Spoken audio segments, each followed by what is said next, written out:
মানে আমি তোমায় সকাল সকাল কোন অলক্ষণে কথা বললাম রানী? আমি তো কিছুই বুঝতে পারছি না। বললেন না, অলক্ষণে কথা বললেন না। ভুলে যাবেন না, আমি আপনার রানী, এই কৃষ্ণনগরের রানী। আমি তো তোমায় একটু কোনো কথা নয়, নিজের কাজ নিজে করুন, বুঝলেন? অন্দরমহলে আমার অনেক কাজ আছে। নিজের কাজ নিজে করব? আমি তোমার স্বামী, আমি তোমার কাছে এইটুকু আবদার করতে পারি না? হ্যাঁ,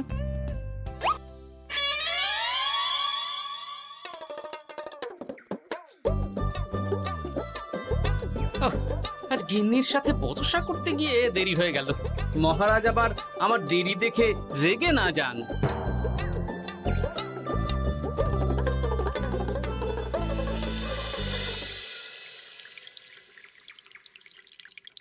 হ্যাঁ, তুমি কথাটা খুব একটা মন্দ বলনি মন্ত্রী।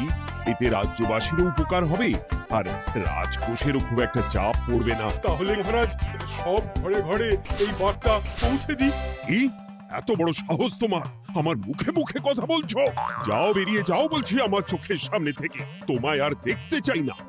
আমি আবার কি বললাম মহারাজ? কি বললে মানে? কি বলতে বাকি রাখলে শুনি? বলছিলাম কি, অপরাধ নেবেন না মহারাজ, সেনাপতি তো। চুপ, একদম চুপ।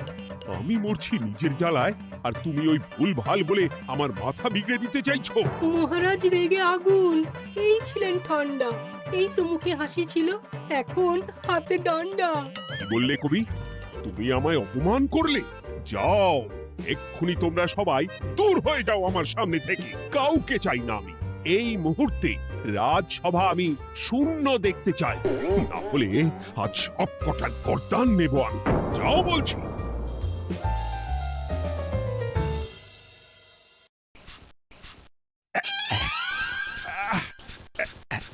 আহা, একটু শান্তি হলো। ভেবেছিলাম রাজসভায় করব তাই রে নাই রে, রাজা দিলেন ঘাড় ধাক্কা, এখন সবাই বাইরে। সে তো তোমার জন্য, তুমিই তো বেমক্কা একটা এমন কবিতা বললে। কেন এইভাবে চড়ছেন মন্ত্রী মশাই? দোষ তো আপনারও। আপনি তো কি একটা বলে রাজা মশাইয়ের মাথা গরম করে দিলেন। আমি আবার কি বলেছি? আরে মহারাজ তো সেনাপতির ওপর রেগে গেলেন। আরে বাবা, আমি আবার কি করলাম? পণ্ডিত মশাই কি সব বলে দিলেন, তখনই তো মহারাজ। এই আমার নামে একটা অসাধু বাক্য বললেই আমি কিন্তু। এ কি কাণ্ড! কৃষ্ণনগর রাজসভার সভারত্নরা বাইরে বের হয়ে কি মহা হট্টগোল শুরু করলেন। মহারাজ সবাইকে একসাথে ঘাড় ধাক্কা দিয়েছে। ওরে বাবা, এতগুলো ঘাড়ে রাজামশাই একসাথে ধাক্কা দিলেন কিভাবে? আচ্ছা, দোষটা কে করলো? দোষ করেছে ও, দোষ করেছে ও। দোষ করেছে ও। দোষ করেছে ও। এবারেও কেউ একমত হতে পারলেন না কে দোষ করেছে। আচ্ছা বেশ, কি হয়েছে কেউ একটা খুলে বলুন দেখি। আমি বলছি, মহারাজ বেশ খোশ মেজাজি ছিলেন, কিন্তু হঠাৎ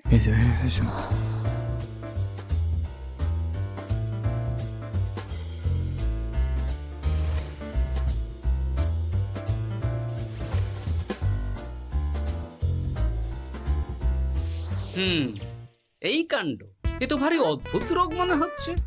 মহারাজের আচমকা মাথায় রক্ত চড়ে গেল নাকি? হ্যাঁ, মহারাজ আপনাদের রাজসভায় ডেকেছেন। ওরে বাবা না, যাব না গো আমি, আমার কাছে আমার প্রাণ সবচেয়ে দামি। আমিও যাব না, নির্ঘাত মহারাজ গর্দান নিতেই ডাকছেন। আমিও যাব না গোপাল, আমারও প্রাণের বড় মায়া। আচ্ছা, এটা কি কোনো কথা হলো? হ্যাঁ, প্রাণের মায়া কার নেই বলুন তো? আর মহারাজ যে গর্দান নিতেই ডাকছেন তার কি কোনো মানে আছে? অন্য কারণও তো হতে পারে। তুমি কি করে বুঝলে? হ্যাঁ, বুঝতে পারিনি, তবে আন্দাজ করেছি। তোমাদের কথাতেই শুনলাম মহারাজ খোশ মেজাজেই ছিলেন, সহসা রেগে গেছেন। আবার যে সহসা খোশ মেজাজেই ফেরেননি, তাই কি বলা যায়? এটা তুমি বলনি তো বন্ধু, চলো সবে ফিরিয়ে আনি রাজসভার ছন্দ। আরে গোপাল, এসো এসো এসো। তা এত দেরি করলে কেন? বাকিরা কোথায়? তারা আসছেন মহারাজ। আপনি তাদের ডেকেছেন, তাদের ঘাড়ে কটা মাথা যে তারা আসবেন না। কিন্তু মহারাজ, আমি অন্য কথা ভাবছি। কি কথা গোপাল? আপনি নাকি সভায় আজ হঠাৎ সবার উপরে রেগে গিয়ে তাদের সভা থেকে বের করে দিয়েছেন মহারাজ। এ কি সত্যি মহারাজ? আরে না না গোপাল, মোটেও না। বলতে পারো আমি সবার সাথে একযোগে একটা রসিকতা করছিলাম। আমি দেখছিলাম সবাই আমার রসিকতা কেমন বুঝতে পারে। তাই নাকি? আসলে তুমি ছিলে না বলেই এরা কেউ আমার রসিকতা ধরতে পারেনি। এ কি সত্যি মহারাজ? আপনি সত্যি আমাদের উপর কোনো রাগ করেননি? হুম, এ কি এই সব কিছুই আপনার রসিকতা ছিল? ও মা, তাই নাকি মহারাজ? এই যে আপনি শুনিয়ে দিলেন কথা কড়া কড়া, সবকিছুই ছিল আসলে নিছক মজা করা। আহ, আবার যত সব বাজে বকছো তোমরা। এত কথা কেন? তোমরা কেউ আসলে মহারাজ কৃষ্ণচন্দ্রের রাজসভার যোগ্য নও। যাও, যাও, দূর হয়ে যাও। কিন্তু মহারাজ, এই যে আপনি বললেন। আহ, তুমি সবার আগে যাও তো। তুমি হলে সব নষ্টের গোড়া। যাও বলছি, আমার আর ভালো লাগছে না। যাও। জপ বাবা।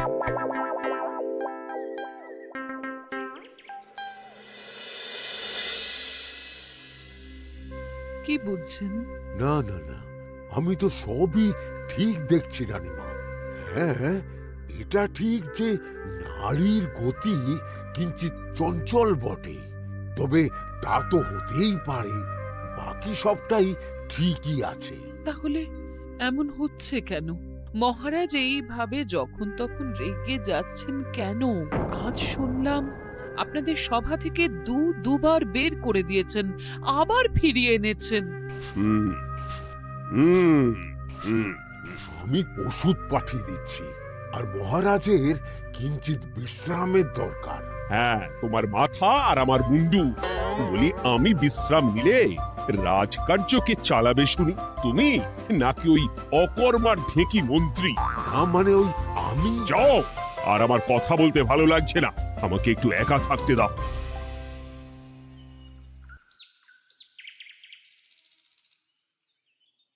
ব্যাপারটা কি বুঝলে গোপাল? রাজবৈদ্য তো মহারাজকে দেখতে রাজবাড়িতে গেছেন। কি মনে হয়? গতকালও আমি যখন বাগানে গেলাম,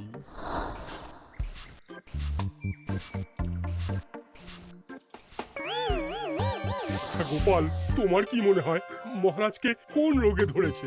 এই রেগে যাচ্ছেন, আবার এই মাথা ঠান্ডা হয়ে গিয়ে ডেকে পাঠাচ্ছেন। আমি বলি কি গোপাল, তখন সবার সামনে বলিনি বটে, তবে এখন তোমার সামনে স্বীকার করতে বাধা নেই। কি কথা বিজ্ঞানী? মহারাজের এই রাগের কারণ হয়তো আমি। আমার মনে হয় আমার দোষেই উনি এরকম বারবার রেগে যাচ্ছেন। কেন?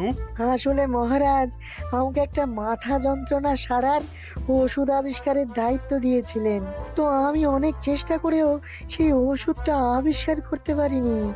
যেটা আবিষ্কার করেছি তাতে সেরকম কাজ হচ্ছে না। আমার মনে হয় ওনার মাথা ব্যথা থেকে এরকম হচ্ছে। সে যাই হোক, তুমি কিছু একটা করো গোপাল। মহারাজের অসুখ কিভাবে সারানো যাবে সেটা নিয়ে কিছু একটা ভাবো। ভাবতে তো হবেই।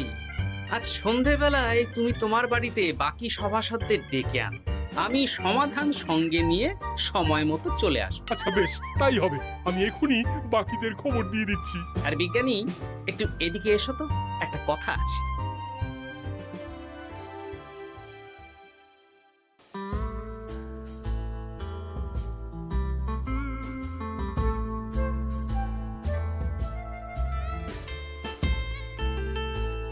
গো, বলি এইভাবে ঘুরলে কি মহারাজের ব্যামো সেরে যাবে? তা সারবে না। তার চেয়ে এক কাজ করি, কিছুটা আলু আর ছোলা সেদ্ধ করেছি, তার সাথে নুন, লঙ্কার গুঁড়ো আর লেবু দিয়ে মেখে আলু কাবলি বানিয়ে দিই, কি বলো? হ্যাঁ, দাও দাও দাও, মন্দ হয় না। মহারাজের মন উচ্চাটন, তার কি কারণ? মাঝে মাঝে আসছেন আর মহারাজ রেগে আগুন হয়ে যাচ্ছেন, আবার যেই সে ব্যামো ঠিক হয়ে যাচ্ছে মহারাজ সেই আগের মতন।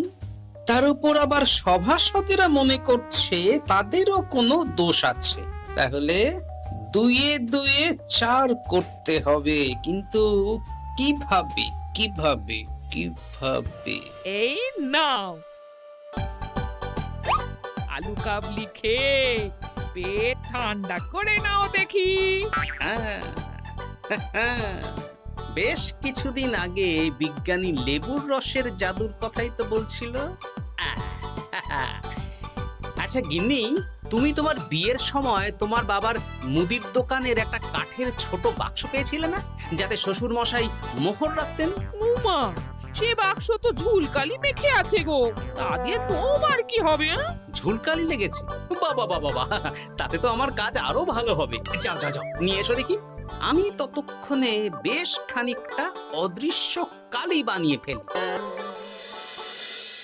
না না, আমি তো বলছি মহারাজের কোনো রোগ নেই, সামান্য উদ্বেগ ছাড়া আর কোনো সমস্যাই নেই মহারাজের। তাহলে মহারাজ আমাদের এই তুর্কি নাচন কেন নাচাচ্ছেন শুনি, মস্করা করে? তাই তো উত্তর জানা চাই তো। আর এই যে এত জরুরি তলব পাঠিয়ে গোপাল আমাদের ডেকে পাঠালো, তার তো টিকিরও দেখা নেই। গোপাল কি করবে শুনি? যে রোগ আদপেই নেই সেই রোগ কিনা ওই গোপাল ছাড়াবে? আমার তো বিশ্বাসই হয় না। বিশ্বাসে মিলায় বস্তু, তর্কে বহু দূর, তাই না মন্ত্রী মশাই? পেলে গোপাল, মহারাজের রোগ সারাবার কোনো উপায় পেলে? আচ্ছা গোপাল, রাজবৈদ্য বলেছেন মহারাজের কোনোই অসুখ নেই, তা তুমি কি সারাবে শুনি? হ্যাঁ, রোগ হয়তো রাজবৈদ্য মশাই ধরতে পারেননি, কিন্তু কিছু তো আছেই যার জন্য মহারাজ এমন আচরণ করছেন, তাই না? তা তুমি বলো না মহারাজ এমন কেন করছেন, আর কি তার সমাধান? এক এক করে বলি। আমি ভেবে দেখলাম এর জন্য আমরাই দায়ী। বলো কি?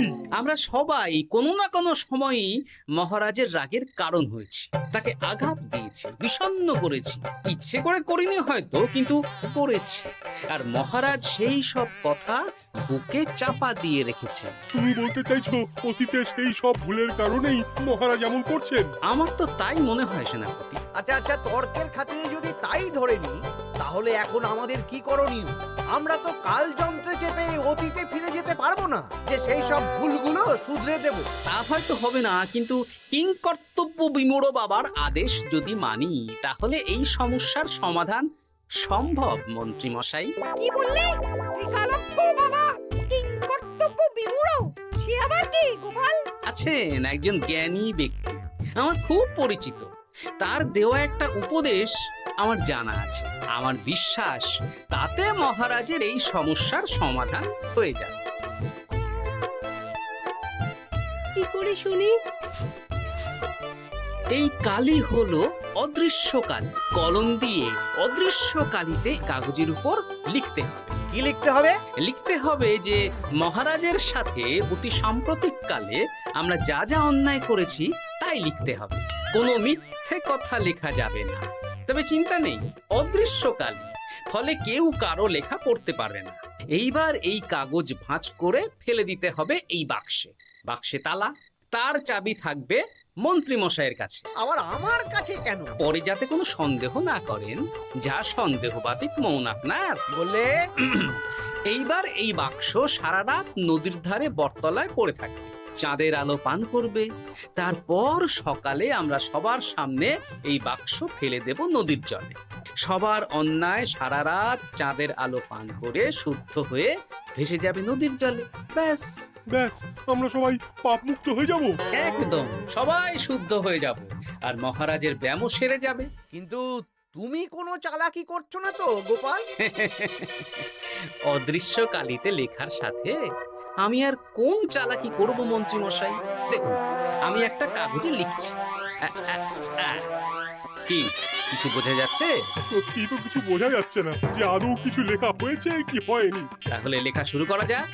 এক এক করে লিখুন আর কাগজ ভাঁজ করে বাক্সে ভরে দিন। আর হ্যাঁ, একদম মিথ্যে কথা লিখবেন না, তাহলে কিন্তু লেখাগুলো অদৃশ্য থাকবে না, ফুটে উঠবে। আচ্ছা গোপাল, বুঝেছি। কলম কালি মন, লেখে 3 জন, মিথ্যে কথা লিখে দিলেই ঘটবে অঘটন। আমি বাক্সটা নদীর পাড়ে সঠিক জায়গায় রেখে আসব। তারপর কাল সকালে সবাই মিলে এই বাক্স ফেলে দেব নদীর জলে। ঠিক আছে?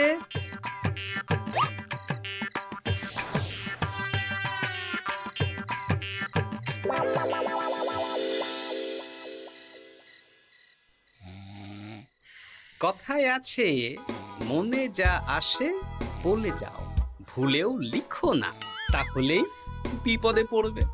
এদিকে কেমন সবাই নিজের নিজের দোষ লিখে বাক্সে ফেলে দিয়েছে। ভাগ্যিস আমি সবার লেখা কাগজগুলো রাতের অন্ধকারে বের করে আনলাম।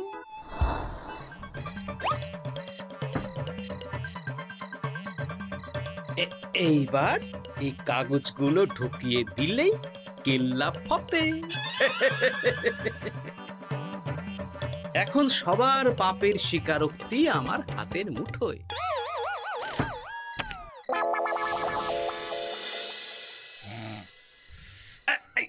আরে, ও মা গো, ও বাবা গো, অগিনি বলি, নাক ডেকে তো ঘুমোচ্ছ, আমার পিঠটা একটু চুলকিয়ে দাও দেখি।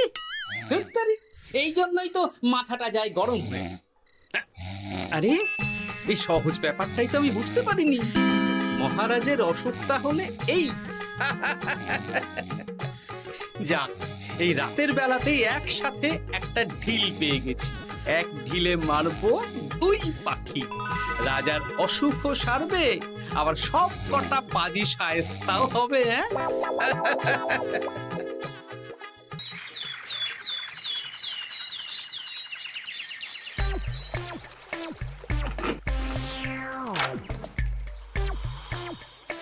কি এইবার শান্তি হয়েছে তো মন্ত্রী মশাই? যেমন অদৃশ্য লেখা ছিল সেরকমই আছে তো? কিন্তু এতে কি মহারাজের রোগ সেরে যাবে? যাবে না মানে? মনে করুন সেরে গেছে।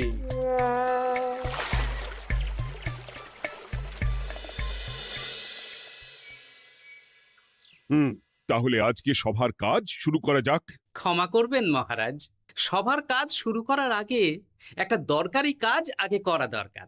না হলে আবার কখন আপনি আমাদের কারো উপর রেগে যাবেন আর আমাদের সভা থেকে তাড়িয়ে দেবেন, তার তো ঠিক নেই, তাই না? গোপাল, আর বিরক্ত করো না। আমার এত সাহস নেই মহারাজ যে আমি আপনাকে বিরক্ত করব। আমি তো জানি নিজের পিঠ যখন নিজে চুলকোনো যায় না, আর কেউ থাকে না সেই পিঠ চুলকিয়ে দেবার মতো, তখন কিরকম বিরক্তি জেগে ওঠে, তাই না মহারাজ? এ কি গোপাল, তুমি এত কিছু কি করে জানো? জানাই তো আমার কাজ মহারাজ। আর এও জানি যে আপনার এই বিরক্তির পেছনে সভাসদগণের ভূমিকা ঠিক কি। তার মধ্যে তুমিও আছো গোপাল, তাই না? আছি, পুরো মাত্রায় আছি মহারাজ। তবে হ্যাঁ, আমি কিন্তু তাই বলে রাজকোষের হিসেবে গোলমাল করে মহারাজের কোপের কারণ হইনি মন্ত্রী মশাই। এটা কি গোপাল আন্দাজে বলছে? না হলে কাল অদৃশ্য কালিতে আমি কি লিখেছি সেটা জানলো কি করে? আমি যা লিখেছি সেটাও কি গোপাল পড়ে ফেলেছে নাকি? যাকে পড়লেই বাকি, সব লেখা তো ওই নদীর জলে ভেসে গেছে। আমি যে লিখেছি তার প্রমাণ কি? তবে আর চিন্তা নেই মহারাজ, সমস্যার সমাধান হয়ে গেছে। এখন থেকে আপনি যতক্ষণ রাজসভায় থাকবেন, প্রথমে মন্ত্রী মশাই, তারপর পণ্ডিত মশাই, আর তারপর রাজবৈদ্য পালা করে আপনার পিঠ চুলকে দেবে। কেন আমি কেন চুলকে দেবো? না দিলে যে আপনার কপালে অনেক বড় শাস্তি ঝুলছে মন্ত্রী মশাই। রাজকোষে যে জালিয়াতি আপনি করেছেন তার স্বীকারোক্তি আমি হাজির করব যে মহারাজের সামনে।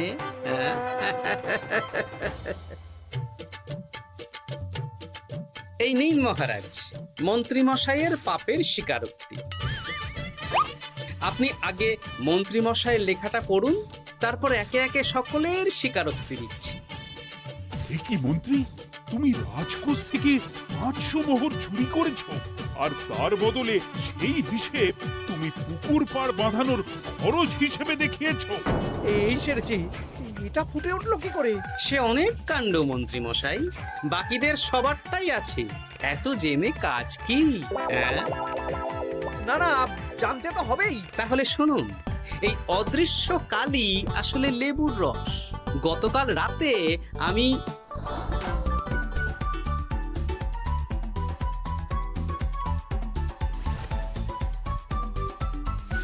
এবার লেবুর রসে অদৃশ্য লেখা কেন বা কিভাবে ফুটে উঠলো সেটা বিজ্ঞানী বোঝাবে। লেবুর রসে লেখা আগুনের তাপে ধরলে ফুটে ওঠে, কারণ লেবুর রসে থাকা অম্ল কাগজের সাথে থাকা শ্বেতসারের সাথে বিক্রিয়া করে এবং তাপ পেলে সেই বিক্রিয়া দ্রুত হয়ে কাগজের শ্বেতসার রাসায়নিকভাবে পরিবর্তিত হয়ে গাঢ় রং ধারণ করে।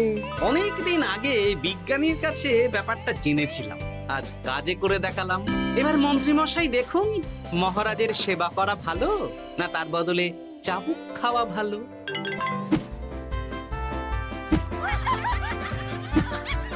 ওরে বাবা না, না, উফ!